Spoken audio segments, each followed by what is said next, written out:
There we go. Hey, Blue Table fans. It's me and other guy. Yeah. Okay, here's the deal. Here's the deal. What famous person does he look like? You look like somebody, and I can't quite put my finger on it. I want to say Al Bundy from Married with Children. Oh, that's terrible. But to be sure, oh my could goodness. you slouch back and get 4 fingers under the waistband? Oh, I don't even want to try. Oh, it's terrible. See, That's I like, awesome. Who does he look like? He looks like somebody famous. You know what? Hold on just a second. I'm going to give you a little bit of a close-up here. Here we go. Flying tripod. Yeah, that's professional. Okay, so who does he look like that's famous? He looks like somebody. I can't quite put my finger on it. Yeah, that's right. the comments that are going to come, I'm nervous. Oh, it's happening. It's happening. Well, take it easy on Brett because he's a little self-conscious about his internet presence, which is none, and now a lot. Now a lot. My 5 minutes of fame. All right. So tell us the story of how you ended up becoming a client of BTP and coming out to Valhalla. Sure. So, it's one of those things with paintings. I've been painting miniatures for a long, long time. And I like to think I did a pretty good job. And unfortunately, when you have family, other responsibilities, kids, what you run out of is time. Time becomes a key factor. And then it was about a year ago, I was listening to 40K Radio. Let me give a plug to Romeo and crew. And they did an interview with Sean. And then Sean, yeah, I know. Sean had his story in top about form. Yeah, you know how he's in San Francisco as a teacher. And then he said, "The heck with the teacher thing. I make more money painting." And his story, I was like, "Well, that's kind of interesting. Let me drop Sean a note and say, you know, I've got a couple things. You know what? I think when I say I sent it on a Sunday, I got a reply back on Monday. Some inquiries."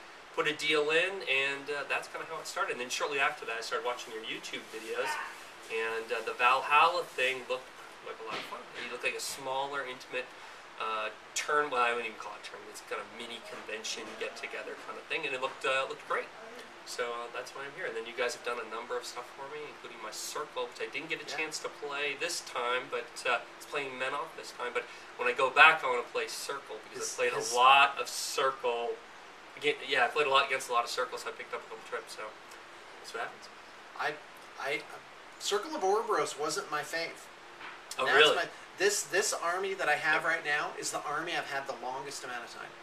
No, yeah, because you've had it for a long time. That I played the most, that I actually kind of know. I'm starting to just know everything off the top of my head. And so, there you go. Yep. But we are starting to do ready-to-go armies. And what that means is the army is created by Blue Table Painting, and it's ready to go.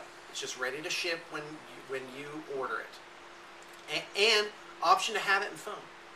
So here's the vision, because over this weekend, since we've started having business people out. That's been part of it. That is part of it now. Yep. And so, you know, I consider Valhalla a success for me if I walk away with some good advice, with some new ideas, with some perspective.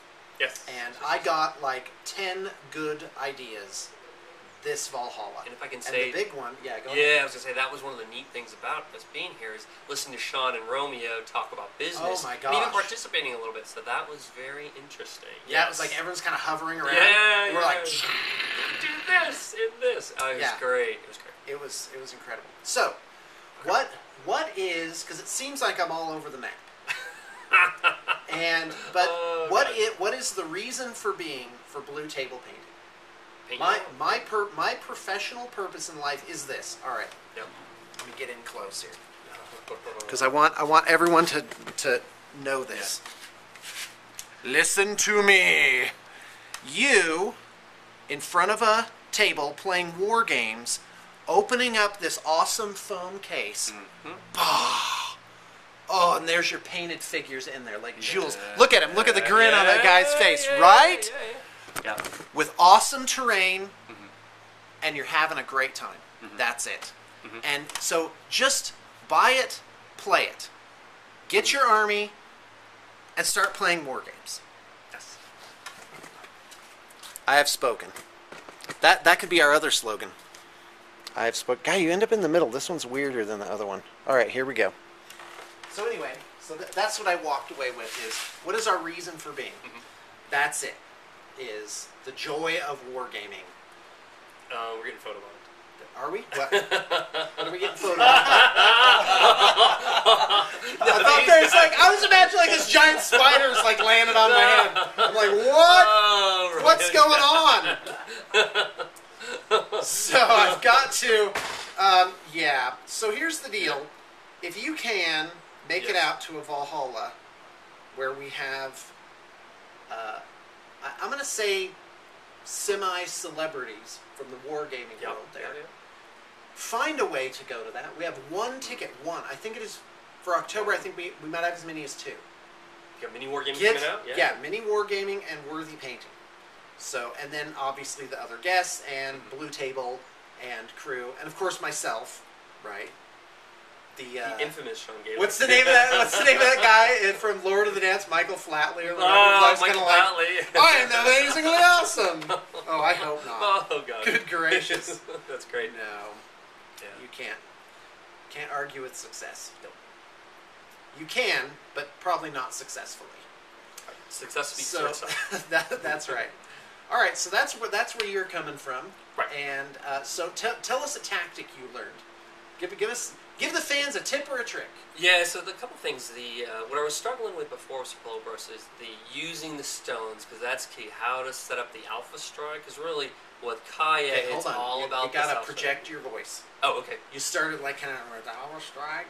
The alpha strike. Not to be overly critical. I just want them to be able to. There you go. Let me project out. So the stones and how to do that circle strike, the alpha strike with Obros, that was probably the key thing. So when I go back to the my local game store, can I just interrupt you just for a second? Yeah. I'm sorry. For the uninitiated, shifting stones is a 3 like obelisk unit. Yes. And they're like these little like 4-sided statue things, right?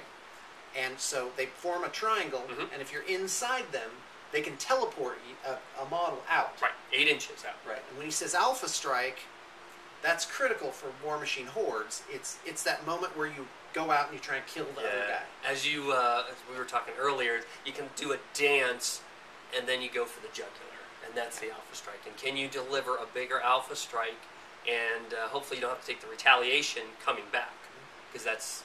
And that is how War Machine Hordes works, and that's why it's such an exciting game. It really is. It's like it's maneuvering. You might pick away at the defenses a little bit, but there is a moment where you have to take a risk. There's rarely a game where it's just like, all right, he's grinding me down. I'm probably gonna lose, but here we go, grinding and grinding. It's not over because you know the other guy. If you don't do it in your turn, the other guy's coming back at you because it reaches a point where it's do or die. And that's the exciting thing. So I think from a tournament play, it's a great tournament game. 40K, I personally don't think it's a great tournament game. I'm sure other people will disagree with me. But this one, the teams are so balanced, you make some ultimate lists, and you just go at it. Well, it's a little, it's a different sort of feel. Yes. It's like, if I can make a comparison, sure. Maybe War Machine Hordes is a little bit like judo or some kind of martial arts thing. Okay. Where it's like you have to be aggressive, and the matches tend to go more quickly. Yes. And 40K is more of a, it's like the tides of battle. A little bit of an attrition. It's not like you got here and then bam. Right. It's Yeah. It's like you ever watch Olympic judo? It's like what just happened? Yeah, the game. Fencing. You did what again? Right. Right. Yeah. Yeah. Maybe it's like fencing actually. Fencing. If you ever watch Olympic fencing, it's done. Point. Next. Yeah. It's like really quick. These guys are good. These guys are good. What? Okay, go ahead. Yeah, I was just comment. Tips and tricks. I was going to comment on 40K. We didn't play a lot of 40K this time, but I know in the past you guys have had some Valhalla where that's all you guys played was 40K. Yeah. Well, we see what the guests are playing. Right. And then you'd be surprised. Most people play at least 2 games. And so with that kind of overlap, you don't have any problem finding. And then we bring up like 10 studio armies, and people want to learn new things. And so we bring up the terrain that's whatever is needed. And for this, War Machine, Infinity, Romeo and Chad were playing a lot of Infinity. I picked up Did you play Brett's yet? You haven't Army. played yet. I have not played yet. I'm waiting for Mike D to get here. Yeah. And he's going to show me how to play. So you're actually going to do it? Yes, I'm actually going to do it. Okay. When I realized I've never played, and that would be the first game I've ever played of any non-Privateer Press, non-GW games. Yeah. I can't believe it. I think I know all these games. No, I was just playing this one type of product. That's not right. Drop Zone Commander's coming. Yes, I got can't 4 wait. starters. Yeah. I'm going to do like little demos and So stuff. when are you going to do that? Like And 2-3 weeks? and I have to say, that's where my marketing is terrible. Because I do this video of like I'm so excited about it, but guess what? I don't have any of the models. I don't have pricing. I don't. There's nothing for you to do about it. You know, I'm just there it is. So with the pre-made armies, where you might do custom expansions, like make a commission to, pick and choose these particular things. But in the meantime, you get the bulk of the force first, straight up. I think that will mitigate that a lot. And I don't think custom work's going to go away. I mean, that is our big thing. We do custom armies. And the important thing is get a base you can play. The important thing is play. Yeah. Get something you play. Okay, so any other tips or tricks? Let's see.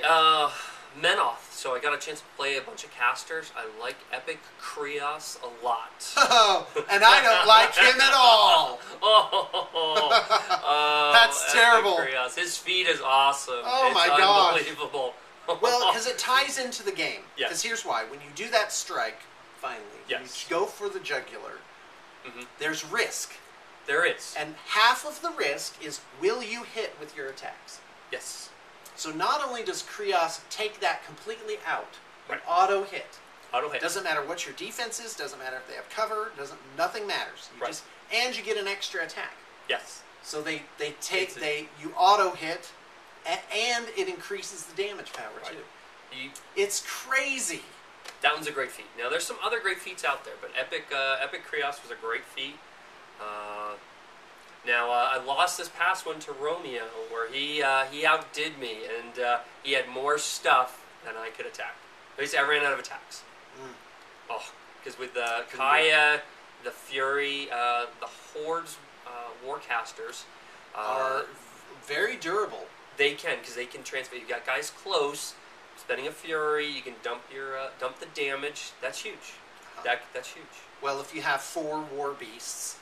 So in Hordes, your main guy, and that's how the game goes. If you kill the other person's main guy, his Warcaster or Warlock, then you win. It's an assassin. So it's like chess. Yeah, it's like kill the king. So then the Warlocks in Hordes have War Beasts, sometimes 3 or 4. Yep. So as long as you have those Fury points to just take, okay, I take damage, nope, it goes to that guy, it goes to that guy, it goes to that guy. They all live.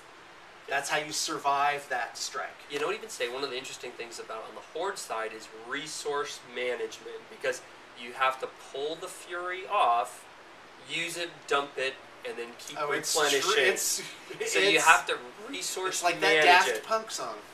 Yes. Now, on the War Machine side, it's a little different. You have to think ahead, because you have to allocate out that focus. You continually get it back, but you have to allocate, okay, how many am I going to allocate out to my jacks? What am I going to go do? So it's different. Similar, but yet different. Yeah, that's good. That's really good. But it's a great game. It really is. Because the first time I played it, when I got your Ogre's models back in March. So I've been playing since March. And I got my Menoth in May, so I've been playing that. So really, like 4 or 5 months I've been playing. Yeah, I actually think, because now what I'm about to do is sit down and make probably 4 army lists. And not me make them, I'm going to pick the best ones out there, or good ones. The Epic Kaya.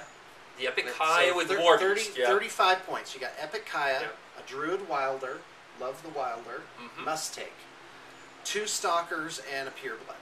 Now, Romeo's list where he beat me, he didn't have the Wilder, but he had 2 sets of stones with the Stonekeeper. And that might be a good combination. And then what he was able to do is, with the teleport, he had a model in the stones, and he kind of did a double teleport into me, which was a very interesting tactic, because as long as Wait a minute, so the stones transported this guy to the other ones, and then transport another, right? And then that guy could activate, right? He can't move, but he can attack.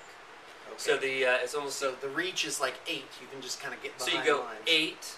And then another 8, so potentially it's 16, depending on how you have it lined up. It won't be exact. The stones can't move and then teleport a creature. Right, you got to have them set. So you've got to have them set. Okay. So I think with Circle, it's all about getting the setup right. I'm gonna drop my druids and take another set of stones. So I would say with Epic Kaya, it almost doesn't pay to take troops. Now there's probably some folks on the who are reading this are saying, well, maybe not. But he had a complete beast. 2 sets of the stones, and then what Romeo was saying, it's all about Laris and the positioning of Laris. It's all about the stones. It's the stones and Laris, because with Laris, you can do the teleport. You can bring Kaya to Laris. She pops her feet, and you can bring everybody in. That's what happened. So really what happened, so the way I died was I left a little opening. He was able to... that's interesting. He teleported one of his guys, the Feral Warp Wolf, to my backside. Laris came in, Kai came in, and then she brought everybody else in close. But they can't attack. No, but they formed a circle. They just enclose you completely? Yeah, they enclosed me pretty much completely. And then if you can't kill them all that turn... Right, because as I was attacking her, right, so I was doing damage, and then she could pop it off, right? Because she had 3. So he's like, okay, I've got 9 attacks, right? So 7 focus, plus attack, plus a free attack with the feet. So you have 7. She's got 3 fury, right? But Laris is right there, so she can slough to there, right? Kills Laris, she takes 2. Now she's got 5. Now she can slough off 5. She sloughs them off to one of her guys, dies, gets the 2 that are there. Oh, she kills Lars, reaves his fury. Yes. And then has more to keep Yes. Going. So I ran out of attacks. You just can't do it. I can't you just can't kill her. Because the thing is, you can't...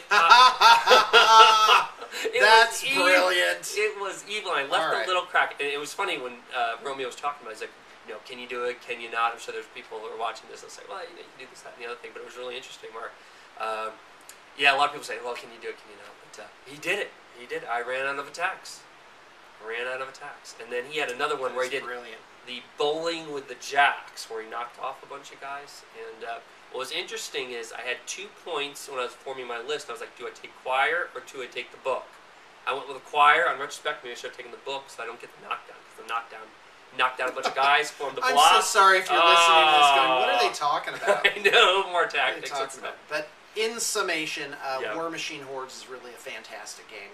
Yep. And so as of Monday, I will have built the 4 really good lists, and we'll order the models, assemble, paint them, and get them into foam, which is optional, and have them just available to go. Oh, can I plug foam for a minute? Yeah, go ahead.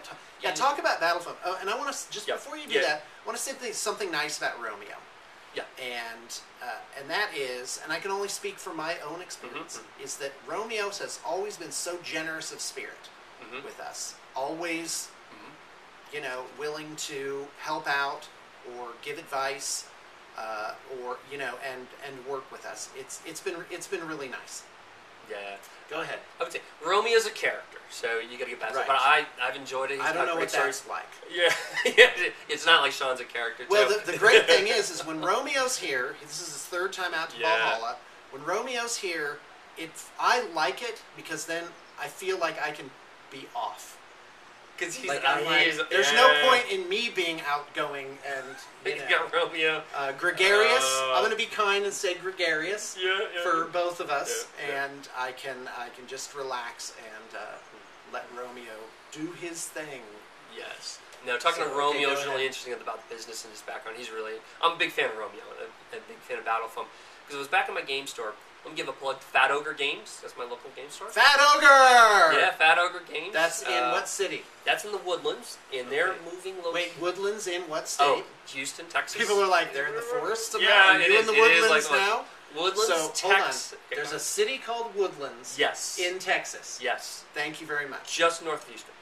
But anyway, so I was at my Fat Ogre Games, and they were saying, we were talking about foam and that kind of stuff. And I said, well, Battle Foam's the best, but it's a little more expensive. So I started thinking about that, and some people are like, well, do you go with the cheaper or do you go more expensive? My thought is, the amount of money I'm paying for figures, the cost of the foam is cheap in comparison. So even if it's $50 more, in my mind, that's a small cost. Because for me, if I'm spending a lot of money on figs to make sure they have nicely painted, because I like to see nicely painted figs. Because little scratches and dents and stuff drive me crazy. That just I also need to point out durability as well. Yes. Because we get in a lot of trades, we get in a lot of people sending in their armies, and I have to tell you, when they come in battle foam, that's like, that stuff is still good. It's just like you just have to dust it off, and it's like new. Right. But other brands tend to be like you can't they just go into this big old scrap heap. So in my mind, if you skimp on the foam, your models are gonna suffer. But if you're the type that's only have silver models, maybe it's not a big deal. But I like to see painted models. I like the eye candy of the game. And again, that's what it's about. You're at a wargaming table. It's beautiful terrain. Oh, it's just eye candy. You unzip your case, and they're like jewels. Are your figures, your babies, your treasures, and out they come to do battle. Right. And that is a good time. So in a way, Valhalla is our attempt at the highest expression of this hobby and of this art form, which is come to Valhalla. This is like the best not tournament, but best gaming environment. Yeah, and you can't. Food. Good, friendly atmosphere. Yeah, that sounds great. cliched. No, but it's true. Because one of the things I told my wife, I was like, hey, I would like to go to one convention, just one convention. And I picked this one just because if you go to like a Gen Con, I love Gen Con, by the way. But you 60,000 people. There's no way you're gonna meet everybody. So you're gonna have a subgroup in there that you're hanging out with, or you attach yourself. Here, usually the people you came with. Usually. Now, the couple times I've gone to Gen Con, I've actually met up with some folks. Like, let me give a shout out. Like you didn't know them before. Yeah, so with my last in 2009, I just went and I was doing some GMing for Paizo. So I was able to attend like a pre-party with the Paizo folks and talk to Lisa, their CEO, which was a really neat experience.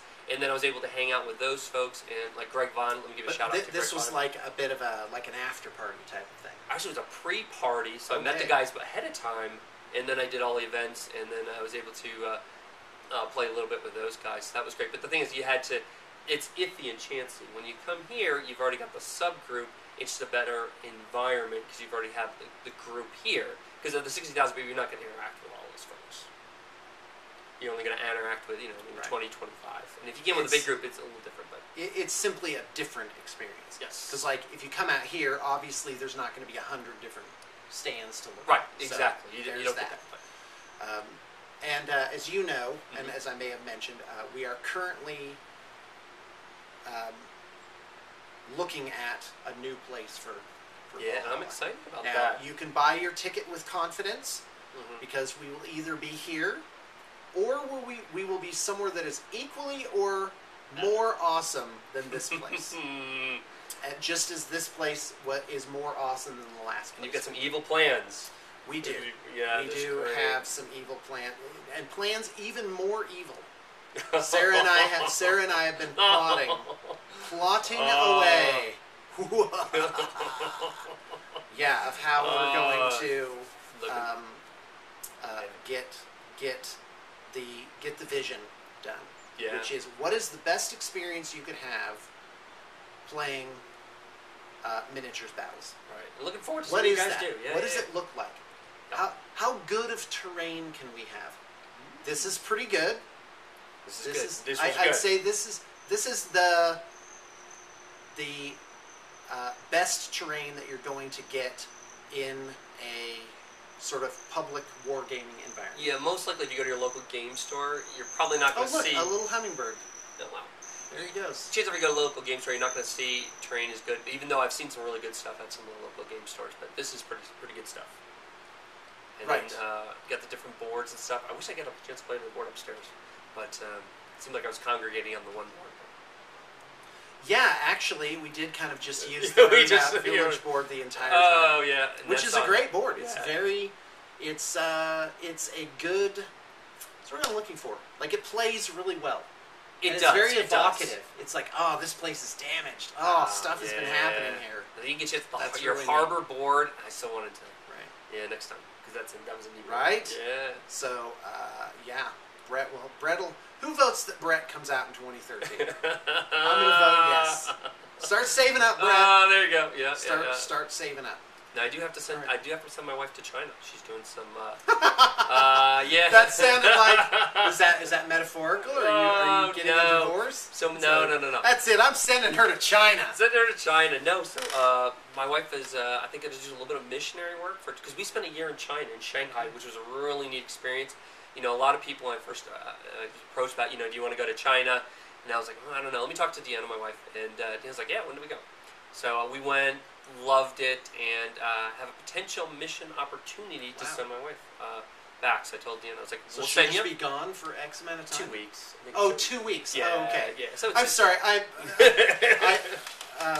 served an LDS mission. And no, not like that. Not mission like that. means 2 years. No. This is 2 weeks. This is the shortened version. Okay, but to go back to China, Shanghai, and some of the other provinces. So hopefully that'll get a chance to do that. But if we're doing that, I was like, you have kids, right? Don't you? Yeah, no, then the kids will be with me. Right. So we'll have to watch Mr. Mom? Yeah, I'll be Mr. Mom, Mr. Dad. That would be terrible. Might have I to know take what some happens days when off. I'm in charge. They call it Lord of the Flies. Oh, gosh. I'm like, children, here's some sharpened steaks. Try and make here's some something chocolate like cake. No, Dad is great. He gets this chocolate cake. For those of you old enough to get that, oh gosh. Yeah. Bill Cosby. Bill Cosby back. Just look up Bill Cosby chocolate cake on that's YouTube. great. It is fantastic. It is. I saw him Cake has eggs. Yeah, that's eggs. Milk. That's and nutritious. flour. That's nutrition. Yeah. All right. So I think that wraps it up. Okay. Thank you for coming, Brett. It's really been wonderful great. to have This you is out. awesome. I hope to have all of you guys out.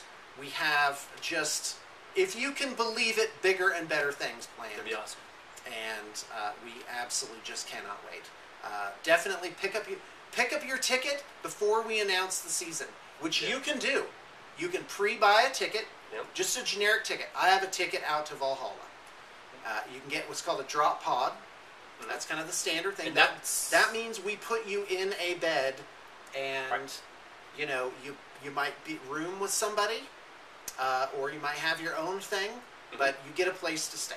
The fact is, you don't spend very much time in your room here. Right. Which is what I did, because I pre-bought. Because I pre-bought last year at last year's prices, and came out here on a drop pod and just had to coordinate which day and stuff like that. So that was great. You can also get. Typically, we have two different types of rooms. We have what's called a chapter master, which is like a master suite. Which is pretty sweet. It is pretty sweet, and that can fit 2 people plus 1 for a little extra. So you could have 3 people potentially.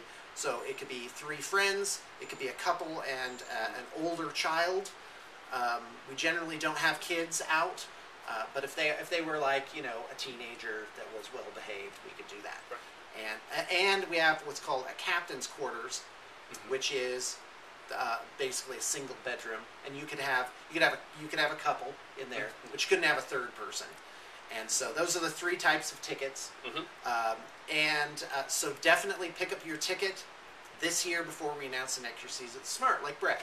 Yeah, that was good. And get them at the lower amount, because we do bump it up every year. Cool. But we bump up what we're doing too. Yeah, because I bought mine last August, so I had to wait a year. Wow, you sat on that for a year. Yeah, Holy cow. I was trying to do June, but you guys kind of moving stuff around, and you have plans, that kind of stuff. But this August, perfect. And it just goes by so fast though. Oh gosh, it was great. Right, 4 days. 4 days though. And so you pick up your ticket, and then as we announce the things, you can get into one of those. Yep. And if it was like none of those, we would just hold it over. You wouldn't be out if all of those dates happen to not work for you. The plan right now is 6 dates for Valhalla. So here's a question. Yeah. Let's say I bought my pre-ticket this year, like today, right? I pre-buy. I said, I like the sound of that. Yeah, I pre-buy. But then next year comes, I was like, can't do it next year. Can I do it the year after? Yes, that's right. Can I do it the year exactly after that? Can I wait 3 years? Until I guess if something happened where we didn't do it anymore at all, God. then we'd have to convert it into some other type of service or merchandise. Hopefully that would be so. Right. Okay. Yeah, absolutely. All right, well, thanks for tuning in, folks. Great to have you. That's good. That's good. That's good.